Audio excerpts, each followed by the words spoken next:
bu yoqqa rulni burib tashladi. Men haydab ketayotgan paytim to'xtamadida, to'xtamadim keyin. Ko'p mashina urildi deydi, o'tirib qoldim men. Nechta mashina urgan bilmayman. Ulardan kechirim so'rayman. Boshqani qilishmayman. O'zini Gentra egasiman deb tanishtirgan fuqaro avtomobil otasining nomida ekanligini ma'lum qildi.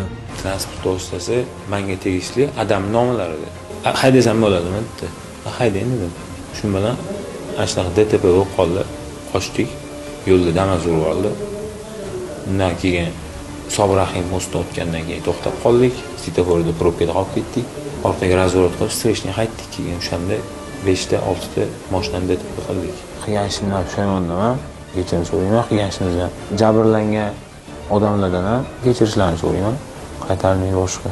Nafaqat o'zini, balki boshqalar hayotini ham xavf ostida qoldirib, qo'pol ravishda qoidabuzarlik sodir etgan shaxslar yo'l patrul xizmati inspektorining bir necha bor ogohlantirishiga qaramay harakatni to'xtatmagan.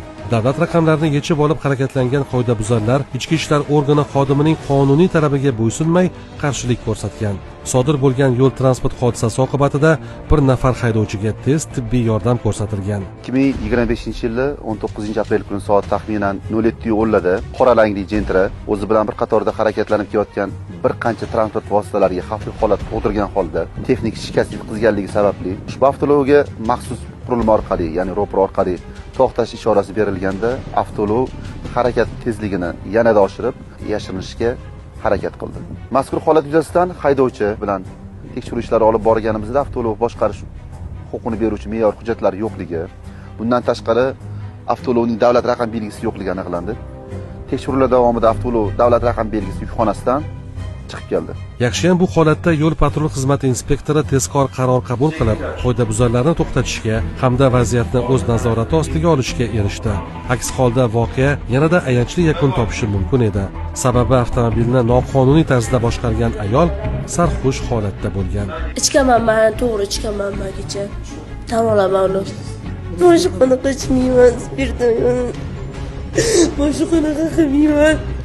Kecha uyga yig'ildik, mehmondorchilikka 5-6 ta qiz, bayram qildik, o'tirdik, ozgina spirtni burilib, ozgina ichgandi. Ertalab o'sha anaqada rolni olishib olishdi. Yashish moddasi edi. Telegramdan Yakkasaroy rayonidan oldim. O'shani iste'mol qildim. Kechki paytlarda. Voqeaning kelib chiqishiga sabab aslida mastlik va giyohvandlik ekanligi ma'lum bo'ldi. Ammo sodir etilgan har qanday qoidabuzarlik uchun jazo muqarrar. Mazkur holat bo'yicha Toshkent shahar Chilonzor tumani ichki ishlar organlari faoliyatini muvofiqlashtirish boshqarmasi tomonidan Jinoyat kodeksining 277-moddasi 3-qismi G bandi bilan jinoyat ishi qo'zg'atilib, dastlabki tergov harakatlariga kirishilgan. Dastlabki tergov harakatlari davomida gumon qilinuvchi shaxslar protsessual tartibda ushlangan. Hozirda jabrlanuvchilarga yetkazilgan moddiy zararni aniqlash bo'yicha tegishli ekspertizalar tayinlangan. Dastlabki tergov harakatlari davom etyapti.